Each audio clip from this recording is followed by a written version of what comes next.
लोगन US marine में होता है जो कि इस वक्त इराक में है। वो ये देखता है कि उसका एक साथी दूसरे साथी की मदद करने के दरमियान मारा जाता है और उसे अगले दिन वो एक यंग लड़की की तस्वीर देखता है जहाँ पर वो बंदा मरा होता है। उस तस्वीर के बारे में काफी लोगों से पूछता है लेकिन उसका कोई ऑनर नहीं मिलता। तो उसे पता चलता है कि ये तस्वीर उसी मेरे साथी की है जिसकी जंग में डेथ हुई है। लोगन का ताल्लुक कोलोराडो से है जो कि एक अमेरिका का शहर है। ये यहाँ पर अपनी बहन के घर आता है। इसकी बहन यहाँ पर बीमार होती है। ये कुछ दिन रहता है और यहाँ से अब जाने का फैसला करता है और वो ये फैसला करता है कि वो तस्वीर जो उसे जंग के मैदान से मिली थी वो इस लड़की को ढूंढेगा और उसको जाकर अपने साथी की डेथ का बताएगा। उस तस्वीर को गौर से देखता है और उसे एक लाइट हाउस नजर आता है उस तस्वीर के अंदर। वो वहाँ पहुंचकर मुख्तलिफ लोगों से इस लड़की के बारे में भी पूछता है लेकिन इसे कोई क्लू नहीं मिलता। और पूछने के दरमियान वो एक डिप्टी शेरिफ के पास भी जाता है जो कि एक लोकल पुलिस होती है। वो उसे ये बताता है कि इस लड़की की शादी पहले मेरे दोस्त के साथ थी। तो वो उसको इसका एड्रेस दे देता है। लोगन उस लड़की के पास जाता है जिसका नाम बेथ है। ये उसके सामने होता है लेकिन इसे बहुत सी मुश्किलात का सामना करना पड़ रहा होता है। वो उसे नहीं बता पाता कि वो यहाँ क्यों आया है। इससे पहले कि लोगन कुछ बोलता बेथ खुद ही अज्यूम कर लेती है कि शायद ये जॉब के सिलसिले में आया है और यहाँ पर बेथ की ग्रैंड मदर उसको हायर कर लेती हैं। शुरू में तो बेथ को बहुत अजीब लगता है। वो लोगन को बिल्कुल पसंद नहीं करती है लेकिन आहिस्ता आहिस्ता उसको एक्सेप्ट करने लग जाती है इन चीजों को देखते हुए कि वो काम करने में कितना ज्यादा इंटरेस्टेड है और वो मशीनों को ठीक करने की महारत भी बहुत अच्छे तरीके से जानता है। यहाँ पर लोगन बेथ के बेटे से बहुत घुल मिल जाता है, उसके साथ दोस्ती कर लेता है। बेथ काफी अरसे से अकेली रहती है, खासतौर पर तब से जब से बेथ का ब्रदर की डेथ हो चुकी होती है। बेथ का कोई मेल फ्रेंड नहीं होता। बेथ काफी अरसे के बाद किसी मेल फ्रेंड से दोस्ती करती है जो कि लोगन है। बेथ के पिछले हस्बैंड जो कि शेरिफ डिप्टी हैं यानी कि पुलिस में होते हैं, उसको लोगन पर शक होता है। वो लोगन से बहुत उखड़ के बात करता है, बहुत सख्त रवैये से बात करता है। इसके अलावा वो अपने बेटे को भी कहता है जिसका नाम बेन है कि लोगन से दूर रहो, उसके करीब अपना वॉयलिन मत बजाया करो, उसके साथ ज्यादा टाइम मत स्पेंड किया करो। और इसी तरह एक दिन बेन बाहर खेल रहा होता है और जब वो वापस आता है तो उस पर बहुत सा खून लगा होता है। वो जख्मी हुआ होता है गेम के दौरान। बेथ और उसके फॉर्मर हस्बैंड के दरमियान एक आर्गूमेंट होता है, बहुत बहस होती है और ये बहस बढ़ते बढ़ते इस बात पर आ जाती है कि बेथ के फॉर्मर हस्बैंड कहते हैं कि मैं अदालत के पास जाऊंगा और अपने बेटे की फुल कस्टडी ले लूंगा। बेथ बहुत परेशान हो जाती है इस चीज को सुनते हुए और डरने लग जाती है कि कहीं उसका बेटा तो उससे नहीं खो जाएगा और बेथ काफी परेशान रहने लगती है। कुछ वक्त गुजरता है और बेथ के ब्रदर की डेथ एनिवर्सरी होती है। बेथ काफी परेशान होती है उस दिन भी, लेकिन लोगन उसके पास आता है और उसे हौसला देता है कि तुम परेशान मत हो, सब कुछ ठीक हो जाएगा। लोगन और बेथ का रिलेशन अब काफी हद तक पॉजिटिव हो चुका होता है, बहुत आगे बढ़ रहा होता है। लेकिन उसका फॉर्मर हस्बैंड आके कहता है कि तुम उससे दूर रहो, तुम ऐसा नहीं कर सकती। लेकिन बेथ उसके आगे खड़ी हो जाती है और कहती है कि वो उससे अब नहीं डरती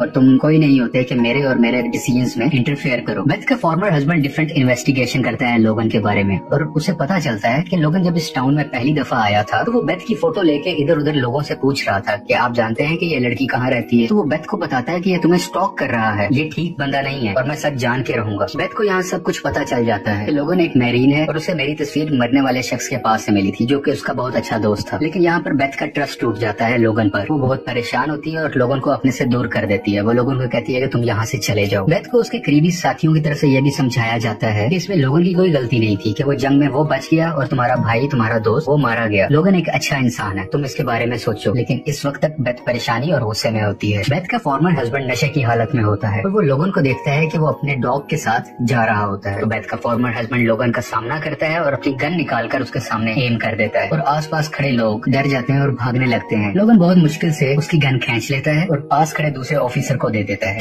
लोगन एक बार फिर से बेथ के घर जाता है और वो उसे बताता है कि तुम्हारा भाई ड्रेक कैसे मरा था। वो सारी डिटेल्स उसे बताता है कि वो एक बहादुर इंसान था। बेथ का फॉर्मर हस्बैंड बेथ से मिलता है और उससे कहता है कि मैं शर्मिंदा हूँ और मैं हमारे रिलेशंस दोबारा से स्टार्ट करना चाहता हूँ, यानी कि हम दोबारा से हस्बैंड वाइफ बन सकते हैं, एक अच्छी फैमिली का स्टार्ट ले सकते हैं। लेकिन बेथ इनकार कर देती है और गुस्से में आकर उसका हस्बैंड फिर से अपने बेटे को अदालत के जरिए ले जाने की धमकी देता है। उसी वक्त लोगन भी आ जाता है। ये सब बातें इनका बेटा सुन लेता है और तेजी से भागता हुआ करीब के ट्री हाउस की तरफ चला जाता है और ये सब भी घबरा के उसके पीछे जाते हैं कि ये एकदम से ऐसे क्यों भागा। ट्री हाउस के रास्ते में एक रस्सी की बनी हुई ब्रिज आती है और वो जब उसके ऊपर होता है तो ये ब्रिज टूट जाती है और बेथ का बेटा और उसका फॉर्मर हस्बैंड दरिया में गिर जाते हैं। इस वक्त तक इनको कुछ नहीं हुआ होता क्योंकि फॉर्मर हस्बैंड ने रस्सी और अपने बेटे को बहुत मुश्किल से पकड़ा होता है। लोगन यहाँ आकर इनकी हेल्प करता है और बेथ के बेटे को बचाकर बेथ को हैंड ओवर कर देता है। इसके बाद वो बेथ के फॉर्मर हस्बैंड को बचाने के लिए जा ही रहा होता है कि ट्री हाउस टूट जाता है और बेथ के हस्बैंड पर गिरता है जिसकी वजह से वो मर जाता है और बेथ के हस्बैंड दरिया के पानी में बह जाता है। ये सब अपने घर आ जाते हैं। बेथ थैंक्स कहती है लोगन को कि तुम ना होते तो शायद आज मेरा बेटा मेरे साथ ना होता। लोगन ये भी बताता है कि बेथ जंग के दरमियान तुम्हारा भाई तुम्हारा दोस्त अपने साथी को बचाते हुए मरा था, जो कि एक ऑनर की बात है, तो तुम्हें परेशान नहीं बल्कि खुश होना चाहिए। इसके बाद लोगन वहाँ से चला जाता है। लेकिन कुछ ही देर में बेथ भागते भागते हुए इसके पीछे जाती है